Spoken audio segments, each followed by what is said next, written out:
Now we've been having difficulty with the smell of sulfur dioxide that smells like rotten eggs in our water. It's been ever since we moved into the house, and it's a bit of a problem in our neighborhood.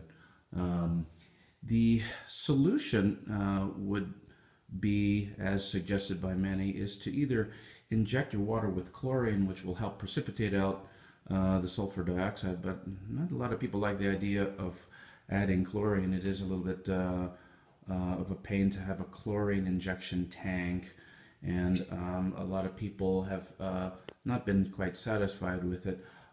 We have a UV filter that's built in, a GE water filter, which when we first installed it, it seemed to work great, but only lasted for about 2 weeks or so in terms of being able to remove the smell. Just also to show you, we do have a water softener and a rather large water tank.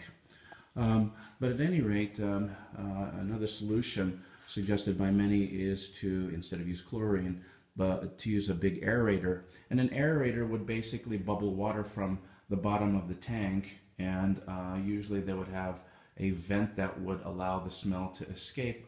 A lot of tanks are as big as perhaps this.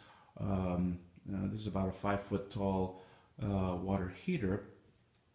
But the cost is quite enormous. I've seen running around $10,000 or so, and there are other devices that can work too. But what I found is a very inexpensive way of doing it is it takes the idea of the aerator and uses just basically the water that's pumped directly from the well, using this timer to allow a certain amount of water to go down this hose outside and back to the well. And you can see there in the well, the hose is just kind of sitting with no valve at the end there, or a nozzle at the end there, and it just allows water to trickle back, or just actually flow way down into the well.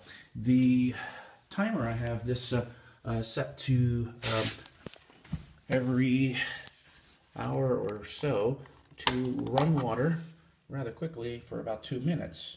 And it's a very inexpensive timer, and so this does offer a very inexpensive solution to the sulfur dioxide smell in the water. So see how that works, guys. I hope that works out well for you, and as it does this, we're very pleased with it. The only caveat with this setup is, and I have to think of a more permanent solution here, is that when it does get very cold out, then the hose freezes. But usually the water isn't that much of an issue of a bad smell in the winter.